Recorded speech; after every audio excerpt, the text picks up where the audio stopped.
Welcome to Nero Wolfe. Imagine the glow of a desk lamp cutting through the velvet dark of a New York night. Pull your chair closer, feel the warmth of that imaginary hearth, or perhaps the cool flicker of your screen in a dim room. Let the ceaseless hum of the city below fade into a distant murmur like the ocean heard from afar.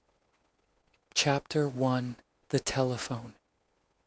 It was one of those nights in the fall of 1947 when the air hung heavy with the promise of rain, the kind that slicks the sidewalks and turns the neon signs into smeared halos. I'd turned in around midnight after a long day of tailing a wayward husband for a client who paid in crisp hundreds but cried in handkerchiefs. My dreams were the usual mishmash. Something about a pastrami on rye from Reuben's Deli piled high with mustard that burned just right, and a side of Lily Rowan laughing that silver bell laugh of hers. But dreams, like good intentions, have a way of shattering when reality comes calling. The phone on my bedside table didn't ring. It shrieked like a banshee in the dead of night. I bolted upright, heart pounding as if I'd just dodged a cab on Broadway. The clock's luminous hands glowed accusingly. 2:17 a.m. Who calls at that hour? Nobody with good news, that's for damn sure. I fumbled for the receiver, my fingers brushing the cold metal of my .38 in the drawer, just in case. Goodwin, I growled, my voice thick with sleep and irritation. Downstairs, I could hear Fritz Brenner, our Swiss chef and major domo, stirring in his quarters. His voice floated up the stairwell like a ghost. Monsieur Goodwin, c'est urgent. The line from the hall phone, it's for you. Fritz always added that touch of continental flair, even at ungodly hours. On the other end, a woman's voice cut through the static, cultured, refined, but edged with a tremor that spoke of raw fear. It was the kind of voice that belonged in a Park Avenue drawing room, sipping martinis and discussing the latest from the Metropolitan Opera, not whispering horrors in the wee hours. Mr. Goodwin, Archie Goodwin, they say you work for Nero Wolfe. Please, you must help. My name is Lillian Vale, Lil-Yun Vale. My husband, Reginald Vale, he's been shot, murdered, on our rooftop terrace. The police are swarming the place like ants at a picnic, but they're fumbling in the dark. I need Wolfe, his mind. It's the only thing that can make sense of this nightmare. Please, come at once. I swung my legs over the side of the bed, the chill of the hardwood floor snapping me fully awake. Mrs. Vale, slow down. Where are you? I grabbed a notepad from the nightstand, the pencil scratching like a frantic heartbeat as she gave the address. The Elysium Arms, Park Avenue and 78th Street, a ritzy joint, one of those Art Deco palaces where the doormen wear more braid than a general and the elevators hum like well-oiled dreams. We'll be there by 3, I assured her, though I knew convincing Wolfe would be like dragging a boulder uphill. Stay put and don't let the cops bully you into saying more than you have to. Hanging up, I yanked on my robe, a threadbare number that had seen better days, and padded down the hall to the elevator. The brownstone was silent except for the creak of old bones settling, but up on the roof in the plant rooms, Wolfe would be ensconced among his 10,000 orchids, a nocturnal ritual he kept as religiously as his meals. The elevator whirred softly, depositing me in the greenhouse where the air was thick with humidity and the scent of exotic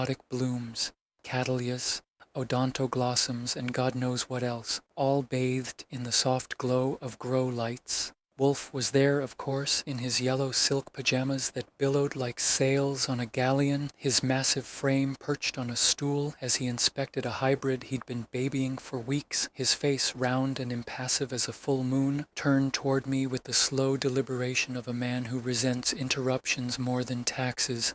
Archie, confound you, he began, his voice a basso rumble that could shake the petals off a daisy, but I cut him off, knowing better than to let him build steam.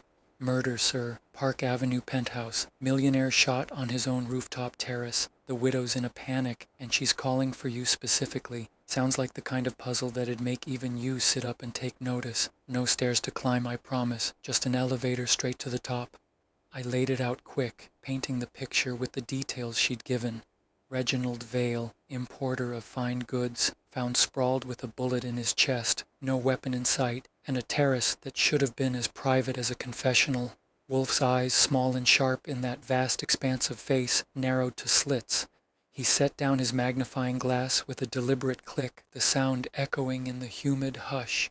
At this hour? Preposterous. The police have it in hand, no doubt. Inspector Kramer will bungle it adequately without my intervention. But there was a flicker there, a spark of curiosity amid the annoyance.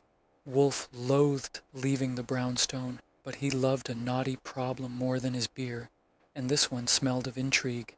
High society, a locked room vibe on an open roof, and a client who could afford his exorbitant fees. I press the advantage. She's terrified, boss. Says the cops are eyeing her funny, and there's something about guests in the house. Family, business partners. Could be motives thicker than your Shadrow. Plus, think of the orchids. This could fund that new cypripedium shipment from Brazil you've been eyeing.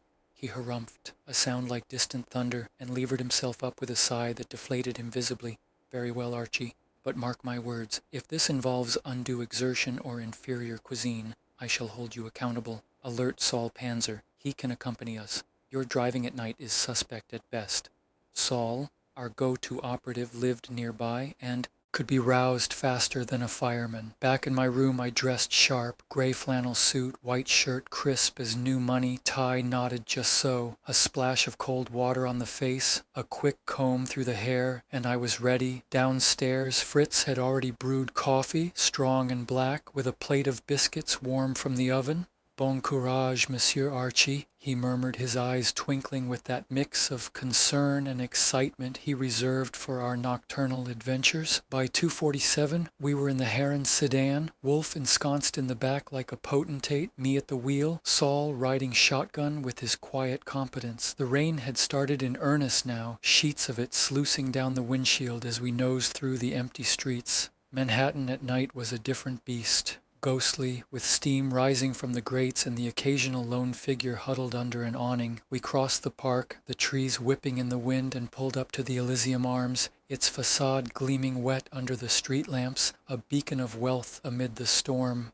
The doorman, resplendent in gold braid despite the hour, eyed us warily but waved us through when I dropped the veil name. The lobby was all marble and mirrors, chandeliers dripping light like rain. The elevator operator, a kid in white gloves who looked like he'd rather be in bed, whisked us up to the 33rd floor without a word. As the doors sighed open, the scent hit me first. Cordite, sharp and acrid, mingled with the ozone of fresh rain. And there, beyond the terrace door yawning wide to the elements, lay the scene. Blood on the Manhattan rooftop, pooling dark against the pale stone. A mystery begging to be unraveled. Chapter 2, The Brownstone Departs. With Wolfe's grudging assent secured, the brownstone sprang to life in that peculiar way it does when a case cracks open like a fresh egg. Fritz, ever the efficient Swiss, had the coffee percolating before I'd even hit the bottom stair, and by the time I'd dialed Saul Panzer, the aroma was wafting through the halls like a promise of dawn.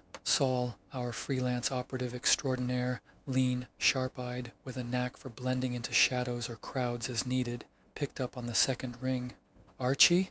This better be good. I was dreaming of a straight flush. I filled him in quick. Murder on high, Park Avenue swells. Wolfe stirring from his lair. Be here in 10, he said, no questions asked. That's Saul for you, reliable as a Swiss watch, and twice as precise. Wolfe descended in the elevator, a majestic procession in itself, dressed now in his customary three-piece suit of fine wool, the vest straining just so over his girth, a yellow cravat adding a splash of color that matched his pajamas from earlier. He carried his ebony cane, not for support, but for emphasis, tapping it lightly on the floor as if conducting an invisible orchestra. Archie, the sedan, and mind the potholes. I will not be jostled like a sack of potatoes. I stifled a grin. Wolfe's aversion to motion was legendary, second only to his disdain for exercise. We bundled into the Heron, a sturdy beast of a car that Wolfe had customized with extra-wide seats and reinforced springs. He claimed the back, of course, spreading out like a sultan on his divan while I took the wheel and Saul slid into the passenger seat, his fedora tilted at a jaunty angle. The clock on the dash read 2:47 as we pulled away from West 35th Street, the rain now a steady patter that blurred the streetlights into golden smears.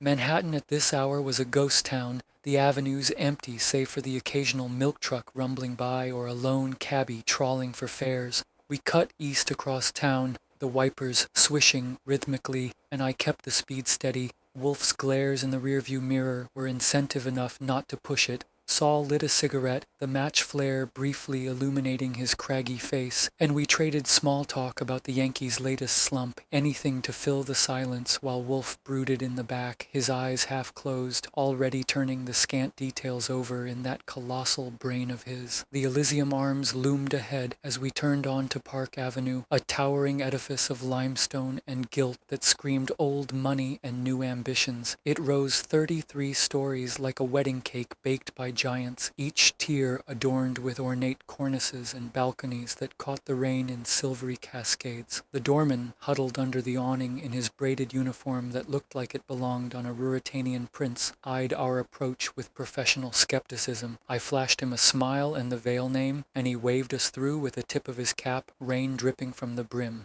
"Rough night for it, gents," he muttered, but his eyes lingered on Wolfe's bulk as we passed. Folks always do.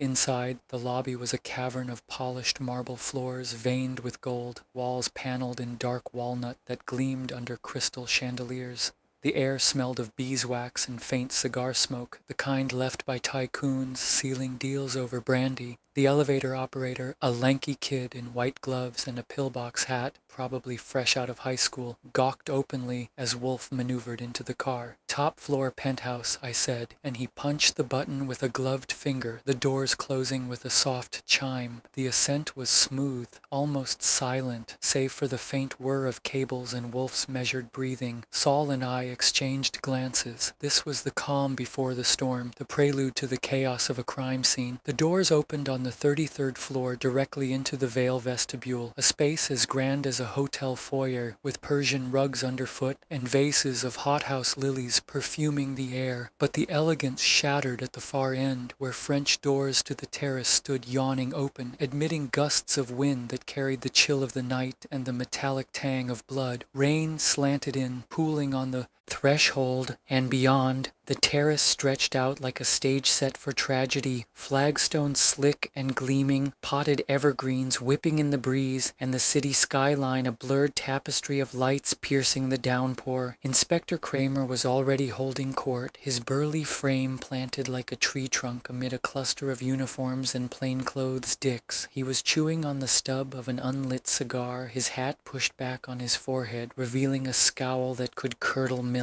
Kramer and I go way back, mutual respect laced with barbs, and when he spotted me, his eyes narrowed. "Goodwin!" he barked, voice like gravel in a grinder. "What the hell are you doing here? And don't tell me it's a social call." Then his gaze shifted to Wolfe, and the scowl deepened into something volcanic. "You brought the fat genius? This is my crime scene, Wolfe. No amateurs poking around no matter how many orchids you grow."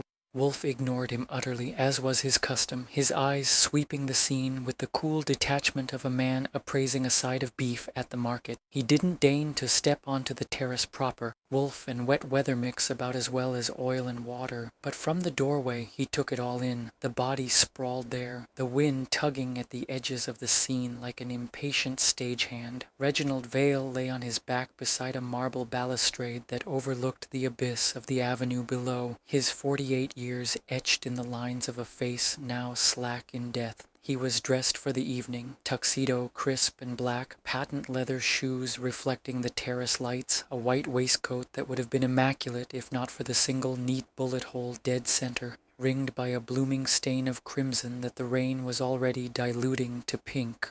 No gun in sight, not clutched in his hand or tumbled nearby. The killer had been tidy about that. Off to the side on a wrought iron table sheltered by an umbrella now flapping wildly, a crystal ashtray held a half-smoked Turkish cigarette, its ember still glowing faintly against the damp tendrils of smoke curling up like a question mark. The wind howled then, a mournful gust that scattered rain across the body, and Kramer barked at a uniform to cover it with a tarp. Wolfe's lips pursed ever so slightly.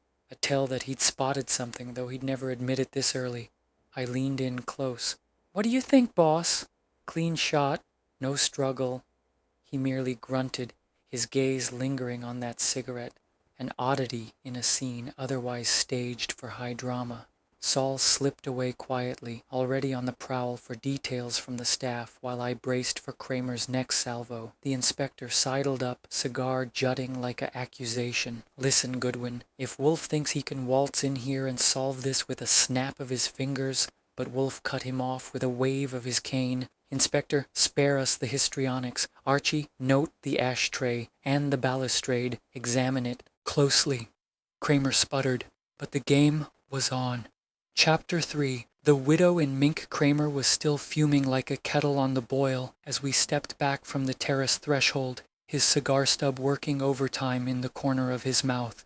But Wolfe, ever the immovable force, had already shifted his gaze inward toward the penthouse's opulent interior. The French doors led into a sprawling living room that could have doubled as a museum gallery. Walls lined with oil paintings in gilded frames depicting stormy seascapes and stern ancestors, Persian rugs thick enough to muffle footsteps, and furniture that whispered of European craftsmanship, all leather and mahogany polished to a mirror sheen. The air inside was warmer, laced with the faint aroma of expensive perfume and the underlying sharpness of gunpowder that no amount of ventilation could fully erase. A couple of flatfoots stood guard, their eyes darting between us and the terrace, while a police photographer's flash popped intermittently, casting stark shadows that danced like guilty secrets. Wolfe paused just inside, his bulk filling the doorway like a plug in a bottle, and surveyed the room with that peculiar intensity of his, half boredom, half predatory curiosity. "Archie," he murmured, his voice low enough that Kramer wouldn't catch it, "observe the ashtray again, if you will, and procure a sample of that cigarette ash." Discreetly, I nodded, slipping past a uniform to snag a bit of the gray residue into an envelope I'd pocketed from the brownstone. Saul was already mingling with the staff in the hallway, his unassuming manner drawing out tidbits like a magnet. That's when she appeared, Lillian Vale, the widow herself, emerging from a side door that led, I presumed, to a library or study. She was 30 if she was a day, with raven hair swept back in a chignon that spoke of hasty composure, and eyes like wet violets, wide and shimmering with unshed tears. She wore a mink stole draped over her shoulders despite the room's warmth, as if the chill of death had seeped into her bones,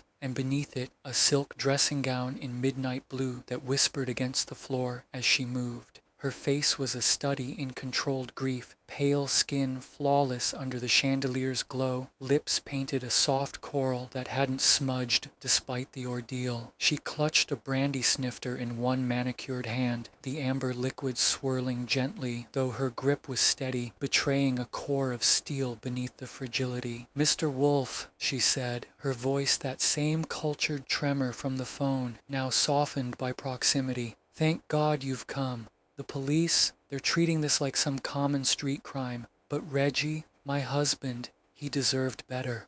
She extended her free hand, and Wolfe took it briefly, his own massive paw enveloping hers with surprising gentleness. Kramer hovered nearby, growling something about civilians interfering, but Lillian ignored him, leading us toward a cluster of armchairs by a roaring fireplace. The flames crackled, casting flickering light that played across her features, turning sorrow into something almost theatrical. We settled, Wolfe in a chair that groaned under his weight but held firm, me perched on the edge of another notebook at the ready, and Saul lingering in the background like a shadow. Lillian sank onto a settee, the mink slipping slightly to reveal a diamond necklace that caught the firelight like stars. "It was just after midnight," she began, her eyes distant, as if replaying the scene on an invisible screen. "Reggie had been restless all evening. We had guests over for dinner, my brother, Vincent Harlow, and Reggie's business partner, Dorothy Marsh, D-O-R-A-D. Nothing formal, just a quiet affair with cocktails and talk of imports. Reggie ran Vale and Marsh imports, you see, fine silks, spices, rarities from the Orient. But lately, there'd been tensions, delays in shipments, whispers of smuggling scandals in the papers."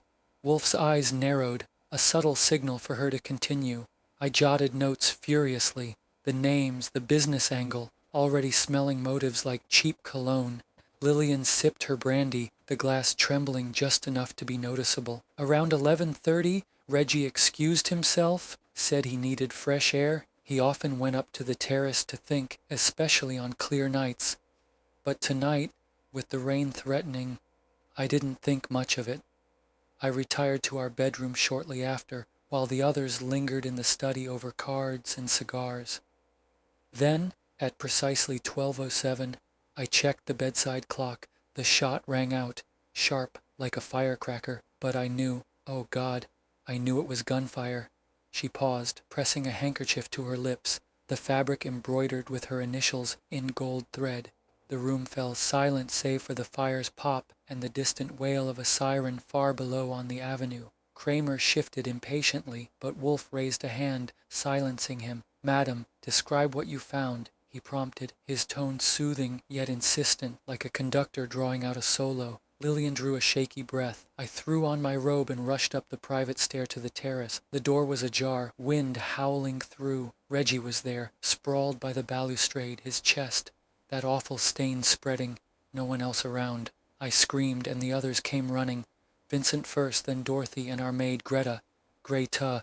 She must have heard from the kitchen. The police arrived within minutes. Someone below must have called them. Wolfe leaned forward slightly, the chair creaking in protest. "Who has access to this terrace, Mrs. Vale? Keys? Elevators?" "Only the family and close staff," she replied, her voice steadier now. "The main elevator requires a special key for the penthouse level. Reggie, myself, Vincent as a frequent guest, Dorothy for business meetings, and Greta for cleaning duties. The service elevator is locked after hours, but—" She trailed off, a flicker of doubt crossing her face. "And the guests tonight?"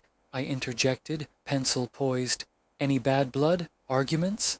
Lillian hesitated, glancing toward the study door, where muffled voices suggested the suspects were being questioned separately. "Vincent, my brother, he's a bit of a gambler, ex-army flyer from the war. He and Reggie had words recently about a loan, but nothing serious. Dorothy, she's been with the firm for years, sharp as a tack, but there were rumors of Reggie wanting to dissolve the partnership. And Greta, she's Swedish, been with us 6 months, quiet but efficient. No troubles there, I think." Wolfe's lips pursed, a sign he was filing it all away. That half-smoked Turkish cigarette on the terrace nagged at me. Abdullah Imperial, rare stuff, not the Camels Reggie favored, according to a quick glance at his pocket case by the body. None of the suspects admitted to smoking them, but alibis were already forming. Vincent claimed poker in the study till 12:15, corroborated by Dorothy. She said she'd been on the transatlantic phone to Shanghai till 12:10, verifiable by the operator. Greta insisted on ironing linens in the kitchen, alone. As Lillian finished, a chill draft swept in from the terrace, carrying the scent of rain and unresolved questions. Wolfe's eyes gleamed faintly. The hunt was on. Chapter 4. Suspect Parade. The penthouse, for all its grandeur, felt suddenly like a stage set for an interrogation drama, the kind where the butler always did it or the wife was too convenient. Kramer, sensing Wolfe's gravitational pull on the room, had grudgingly agreed to let us sit in on the preliminary questioning, provided we stayed out of the way, which meant us lounging in the library while he herded the suspects like errant sheep. The library was a sanctum of leather-bound tomes and globe lamps, shelves groaning under volumes on trade routes and Eastern antiquities, a fitting backdrop for Vale's import empire. Wolfe claimed a massive wingback chair by the hearth, his cane propped like a scepter, while I leaned against a desk cluttered with ledgers and a half-empty decanter of scotch. Saul had vanished into the ether, no doubt charming the doorman or eavesdropping on the kitchen staff. Lillian Vale excused herself to freshen up, her mink trailing like a shadow, leaving us to the parade. First through the door was Vincent Harlow, Lillian's brother and the black sheep of the family if the rumors held water. He was 35 going on 50, with the lean, weather-beaten look of a man who'd flown Spitfires over the channel and now chased adrenaline at the track. His tuxedo hung a touch loose, as if tailored for leaner days, and his tie was askew, a lock of sandy hair falling over a forehead creased by perpetual worry. Eyes like a fox, sharp, darting, betrayed the gambler's soul, and his hands fidgeted with a gold cigarette case, though he didn't light up. Kramer waved him to a straight-backed chair opposite the inspector's temporary throne, a card table commandeered from the study. "Mr. Harlow," Kramer started, his voice all business, cigar ash dusting the rug. "You were here all evening. Walk us through it." Vincent leaned forward, elbows on knees, his voice carrying a clipped British lilt from his RAF days. "Certainly, Inspector. Dinner wrapped around 10:30. Oysters, some tolerable claret. Reggie was in fine form, boasting about a new silk consignment from Bombay. We moved to the study for poker. Dorothy, Reggie, and I played till the shot. Must have been 12:15 when Lillian screamed. I bolted up first. Terrace door open. Reggie down. Bloody mess. Wolfe, silent till now, interjected with a rumble that cut the air like a knife. Your stake in the game, sir? And did Mr. Vale win or lose? Vincent's jaw tightened, a flicker of resentment. I was down a few hundred. Reggie had the luck of the devil. But that's not motive for murder, Mr. Wolfe. Look, I owe him money, sure, a gentleman's loan from last month, but I'd never... He trailed off, glancing at the door as if expecting rescue. Kramer snorted. 3 witnesses to your alibi. Mrs. Vale heard the laughter from her room, Dorothy confirms, but you had a key to the elevator, access to the terrace. Where were you at 11:58 when the doorman saw Vale go up alone? Vincent paled slightly, but held steady. In the study, dealing a hand. Ask Dorothy.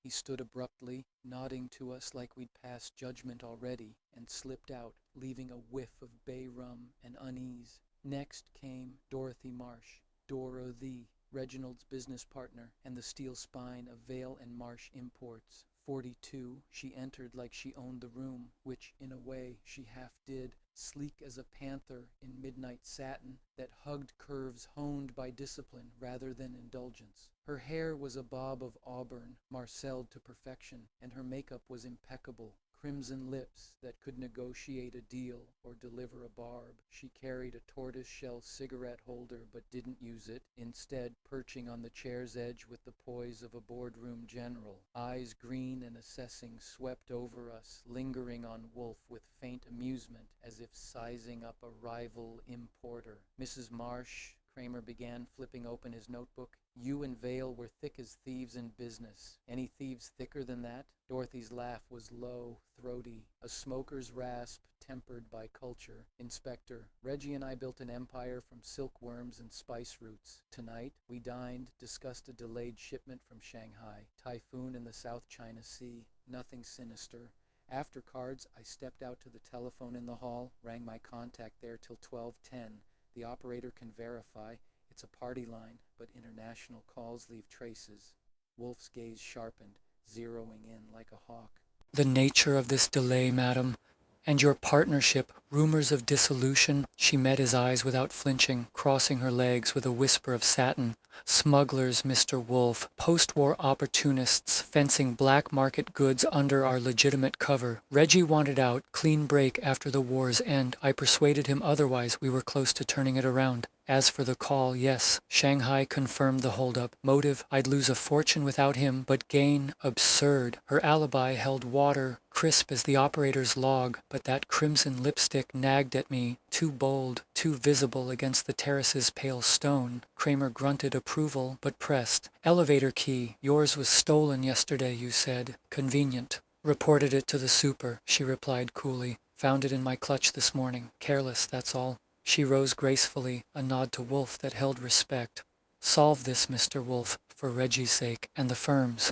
Last in the lineup was Greta, gray too, the maid, a slip of a girl at 26, all wide blue eyes and trembling hands that twisted the hem of her starched apron like a lifeline. Swedish by birth, she told the cops. Blonde braids pinned neatly, accent thick as smørrebrød, but her pallor was ghostly under the library's lamps, as if the night's events had leached the color from her. She curtsied awkwardly before sinking into the chair, perching on its edge like a bird ready to flee. Fräulein, Kramer said, softening his tone a notch. You heard the shot? Ja, Inspector, she whispered, voice quivering.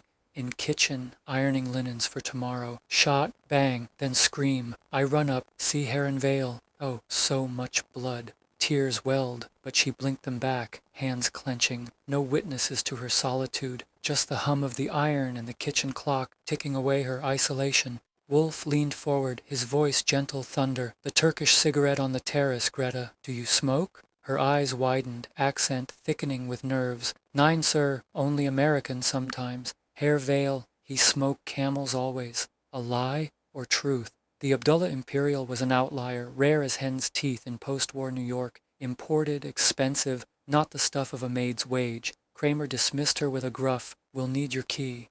And she scurried out, leaving the room colder. As the door clicked shut, Wolfe's lips pursed in that familiar way, a puzzle piece slotting into place. Archie, the rooftop again, but not the buildings, theirs. Note the cigarettes, none match. Planted or a ghost guest? The suspects' alibis stacked like a house of cards, solid on the surface, but one gust could topple them. Vincent's debts, Dorothy's ambitions, Greta's loneliness, and that elevator key flitting like a red herring in the current. Chapter 5. Clues in the Wind. Kramer had ordered the terrace cleared of uniforms for the moment. Too much stomping, he growled, so Wolfe could sniff around without tripping over flat feet. The inspector himself stayed inside, barking into a telephone, trying to raise the night operator in Shanghai. That left the three of us alone with the storm and the corpse. Wolfe framed in the French door arch like a yellow Buddha refusing to get wet. Saul Panzer ghosting along the balustrade with a pocket torch. And me, Archie Goodwin, on hands and knees in the downpour, ruining a perfectly good pair of Florsheims. The wind came in gusts that slapped rain across my face and tried to rip my hat away. I held it down with one hand and worked the flagstones with the other, eyes inches from the surface. Reginald Vale lay 3 yards to my left, now covered by a tarp that flapped like a sail. The blood had thinned to pink rivulets racing toward a drain. I ignored the body for now. Wolfe would want the periphery first. "Archie?" Wolfe called from the doorway, voice carrying over the gale. The balustrade. Lipstick, photograph it. I crawled to the marble railing. There, on the inner lip, where a hand might steady itself while leaning out, a smudge the color of fresh cherries. Vermilion, not Lillian's soft coral, not Dorothy's bold crimson. A third shade. I snapped 2 shots with the speed graphic Saul had borrowed from the police photographer, the flash popping white against the night. Saul's torch beam danced across the potted junipers lining the terrace. Archie. Paper. A scrap of yellow fluttered like a trapped moth, pinned by a twig. I freed it carefully, part of a Western Union cablegram, water-stained but legible. I folded it into an evidence envelope. Then the shoe print caught my eye, a single, perfect impression in the blood pool, pointing toward the body, not away. Narrow, size 7, patent leather. Women's by the arch, but pressed deep as if the wearer had lingered. Odd. The killer approaches, shoots, then steps in the blood after? Or someone else post-mortem? "Saul," I called. "Light here." He knelt, measured with a pocket rule. 7 on the nose. Heel mark crisp. No smearing. Whoever made it stood still. Wolfe's voice boomed from the doorway. "The cigarette, Archie. Retrieve it intact." The Abdullah Imperial still smoldered in its crystal ashtray on the iron table, defying the rain under a half-collapsed umbrella. I pinched it out with gloved fingers. Half gone. Lipstick on the filter. Same vermilion shade. I sealed it in a glassine envelope. Wolfe would want it under his microscope back home. A gust rattled the umbrella stand. Something metallic clinked. I righted it and found a tiny brass key wedged between the tiles. Elevator key, penthouse level, but not one of the 4 we'd catalogued. A 5th key. I pocketed it. Saul's torch swept the far corner. Archie, footprints in the planter soil. Small, but deeper on the left. Someone favoring a limp or carrying weight. The prints led to the service stair. Door, which stood ajar. Beyond, darkness and the smell of wet concrete. Wolfe finally stepped 1 foot over the threshold. Miracle of miracles. Rain beating on his Homburg. Enough. Inside. I will not dissolve for your amusement. Wolfe settled into his chair, water dripping from his coat hem. "The lipstick, Archie. Confiscate every tube in the apartment. Label by owner." Kramer burst in, red-faced. "You tampered with my scene." Wolfe smiled thinly. "Preserved it, Inspector. Your men would have trampled the print within the hour. I was already moving. Lillian's dressing table yielded coral. Dorothy's clutch, crimson. Greta's tiny room off the kitchen, nothing. She claimed allergy to cosmetics. But in the guest powder room, a vermilion stick lay half hidden behind a soap dish, monogrammed VR in gold. VR, not Vale, not anyone in the household. Saul slipped me a note he'd lifted from the doorman's log. 11:52 p.m. Helicopter reported over East River. Low altitude, no lights. Coast Guard inquiry pending. Helicopter in 1947? The Army had been testing Sikorsky's, sure, but civilian use was rarer than honest bookies. Wolfe's eyes gleamed. "Archie, telephone the brownstone. Fritz will prepare breakfast. We depart in 10 minutes. Kramer blocked the door. Nobody leaves till... Wolfe cut him off with a raised finger. Inspector, by dawn you will beg my assistance. The rooftop is no longer yours. It is mine.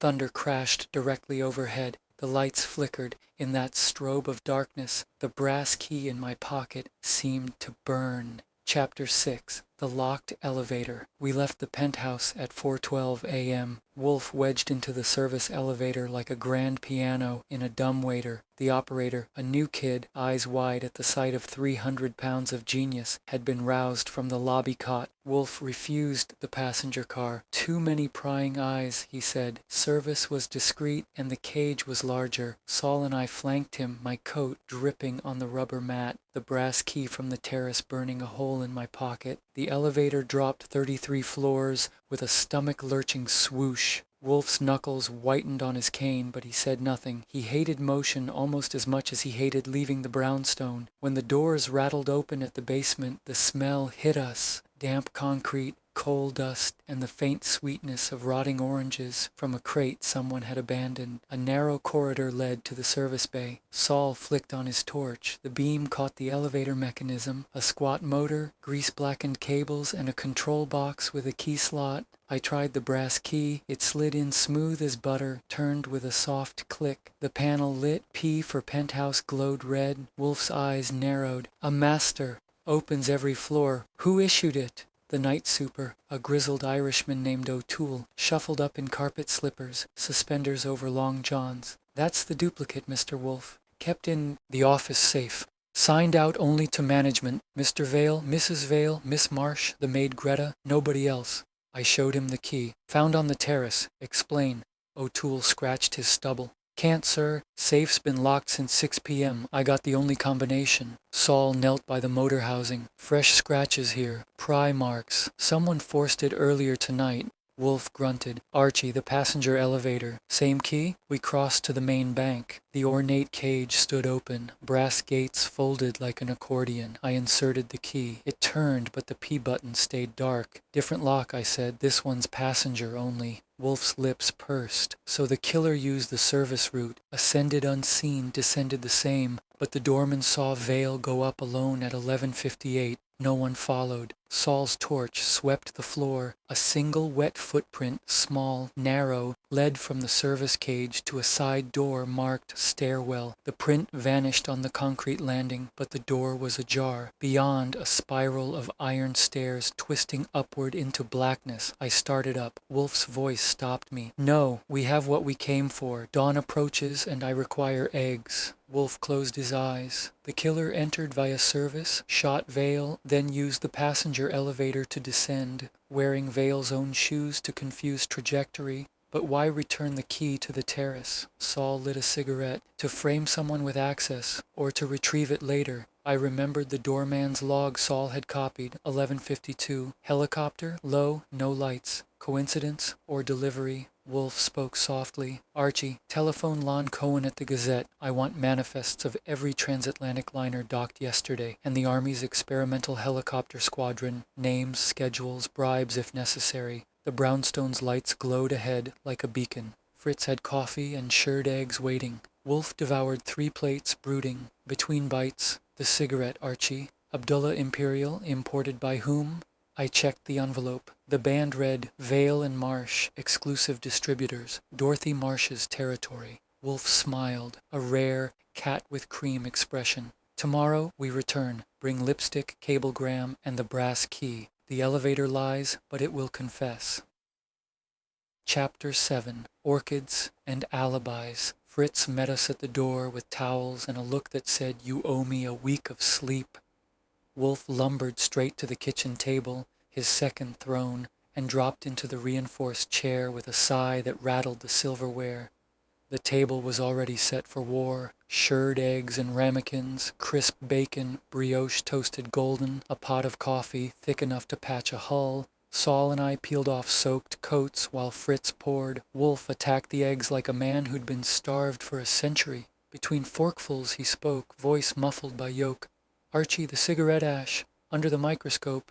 Now, I carried the envelope in my breast pocket. The ash was still dry. Up in the office, I slid it onto a glass plate, adjusted the Bausch and Lum, and focused. The ash was fine, gray-white, with flecks of gold leaf, Abdullah Imperial, no question, but embedded in the matrix, a single fiber, scarlet, silky, not tobacco, lipstick pigment, or something else. I carried the slide downstairs. Wolfe wiped his mouth, took one look, and grunted satisfaction. Synthetic dye, post-war formula, European, not American. Archie telephoned Saul's contact at customs. Manifest of the SS Nordstjernen arrived Pier 90 yesterday. First-class passengers only. Saul, nursing black coffee, already had the list from a night clerk he'd bribed with a sawbuck. He slid it across. One name leapt out. Wolfe's eyes kindled. Valerie Roche, VR on the lipstick, distributor of Abdullah cigarettes in France, and he tapped the torn cablegram. The initials on the warning, delivery delayed, trust no one. RV Reginald Vale warning her, or she warning him. Fritz refilled cups. I laid out the lipsticks we'd confiscated. Wolfe pushed his plate aside. The shoe print, Archie. Size 7, patent, in blood, pointing toward the body. I sketched it from memory. Deep impression, weight-centered. Someone stood still after the shot, watching, or posing the scene, Wolfe said. The cigarette planted, lipstick smeared, key dropped. A tableau, but why? Saul spoke up. Doorman's log addendum, 11:59 p.m., service elevator used. Descended to basement, then back up at 12:03. No passenger logged. Wolfe leaned back. The killer rode down in Vale's shoes, left the print, ascended again to change, descended a second time in their own footwear. But the brass key left on the terrace, sloppy or deliberate? Wolfe's eyebrows rose.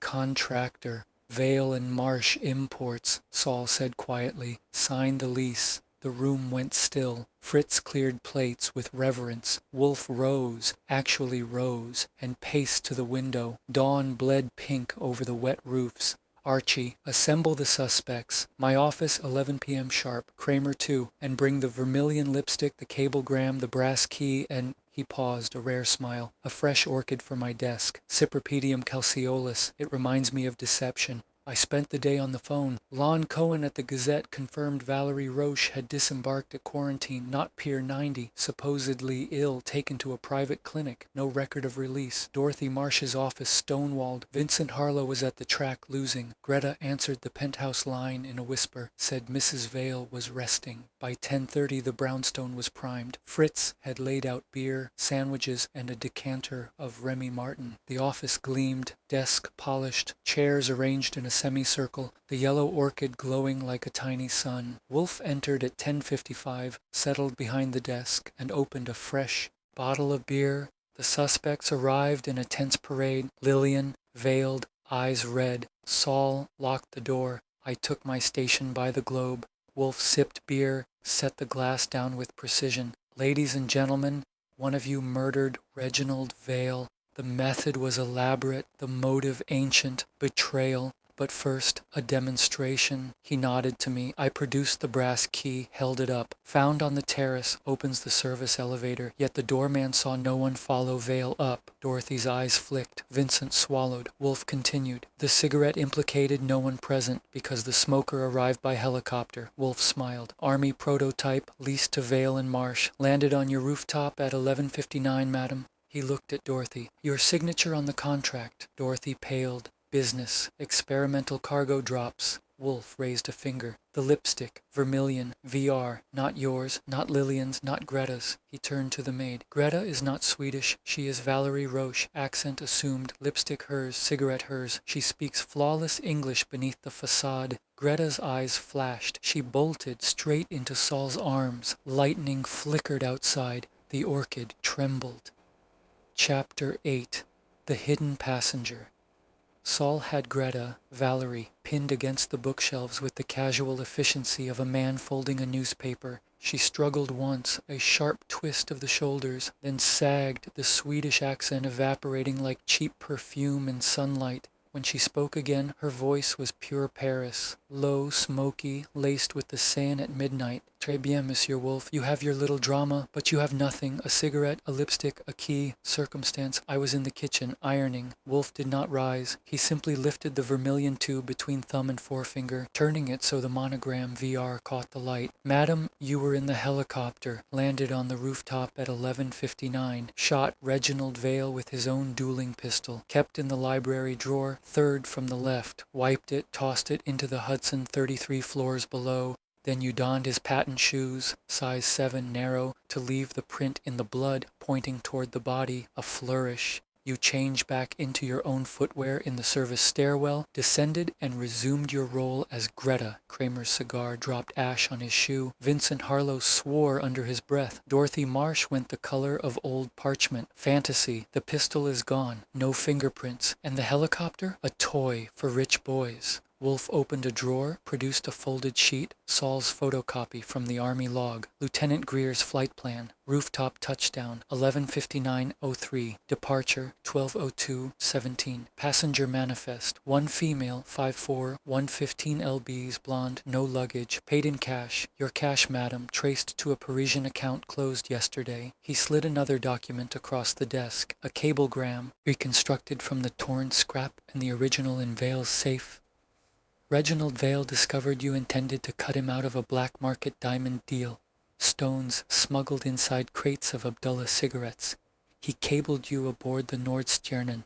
You disembarked at Quarantine, hired the helicopter from Greer, a man in your debt from wartime favors, landed, killed, planted the cigarette from your own case, smeared the balustrade with your lipstick, dropped the brass key to implicate the household. Valerie's eyes darted to the door. Saul tightened his grip. Reggie, diamonds, I knew nothing of.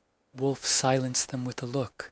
Miss Marsh, your partnership was dissolving because Vale feared exposure. Mr. Harlow, your gambling debts were to be paid from the diamond sale until Valerie decided to keep the profit.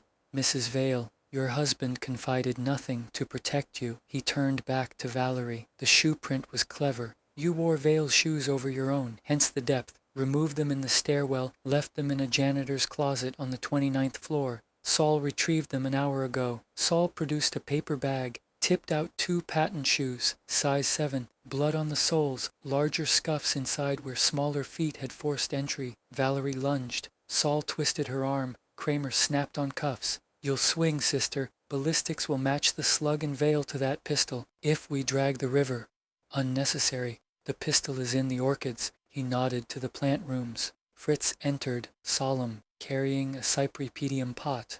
Nestled in the moss, a nickel-plated dueling pistol, oiled, one chamber empty. Archie retrieved it from the terrace drain pipe at 5:47 a.m. The killer tossed it down the pipe, note over the edge. It lodged behind a grate. Valerie spat a French curse. Kramer hauled her toward the door. I trusted him. The firm is finished. Lillian fainted into a chair. Wolfe raised his glass of beer. Justice, Inspector, is a dish best served with facts and orchids. The office emptied. Saul locked the door. Fritz poured beer. Wolfe leaned back, eyes half closed. Archie, the cablegram, file it. The lipstick, discard. The key, return to the super. And tell Fritz roast duck for lunch with orange sauce. I saluted with my glass. Outside, the city stirred. Inside, the orchid bloomed on, innocent of the blood it had cradled.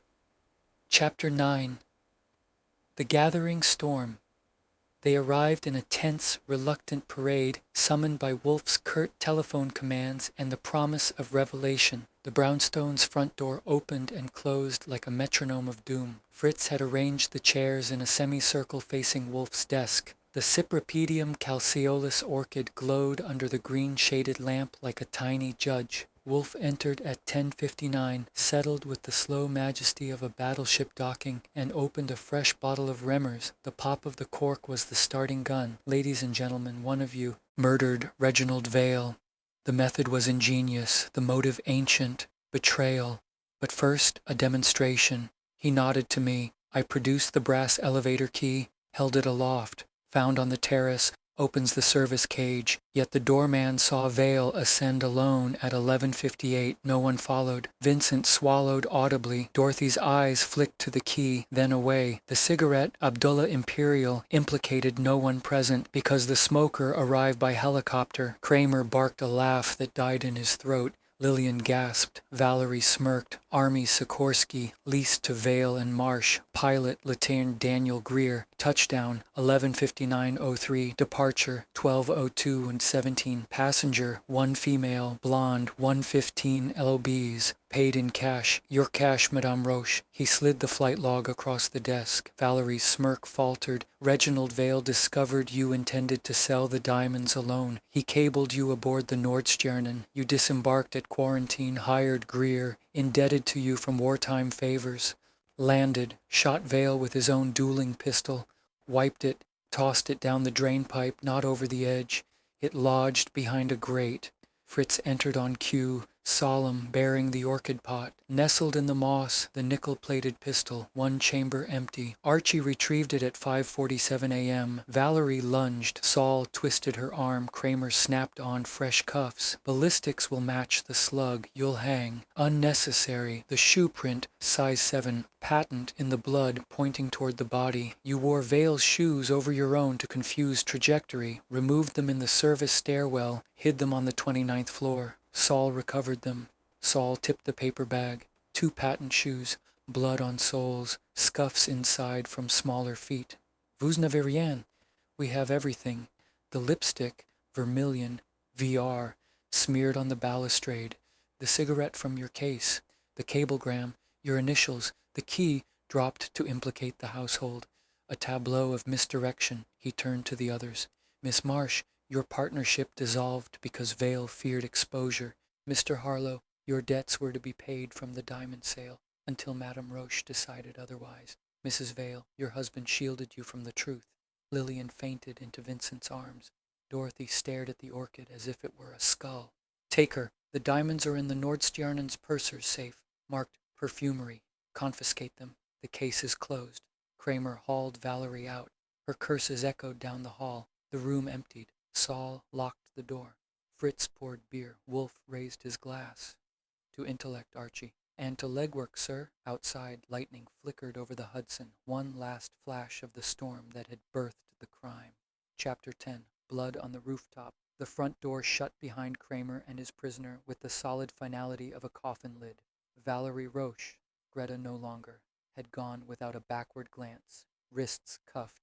Heels clicking down the brownstone steps like a metronome counting down to Sing Sing. The others followed in a ragged procession. Lillian Vale, supported by Vincent, Dorothy Marsh alone, and brittle as spun glass. Their footsteps faded into the night, swallowed by the city's indifferent hum. Saul locked the door, pocketed the key, and gave me a nod that said, "Job done." Fritz appeared with a silver tray, 2 chilled bottles of Remmers, a plate of roast beef sandwiches on rye, and a small crystal bowl of mustard sharp enough to wake the dead. He set it on the desk with the reverence of a priest, laying out communion. Wolfe leaned back in his custom chair, 7 feet of genius at rest, and lifted the first bottle. The cap came off with a soft hiss. He drank, throat working, then set the glass down with precision. Archie the pistol, clean it. The shoes, return to the 29th floor closet. The lipstick, discard. The key, mail to the super with a note. Found on premises. No further interest. I started to obey, but he raised a finger. First, the reconstruction. For the record, he closed his eyes, the way he does when the puzzle is complete, and he's savoring the taste.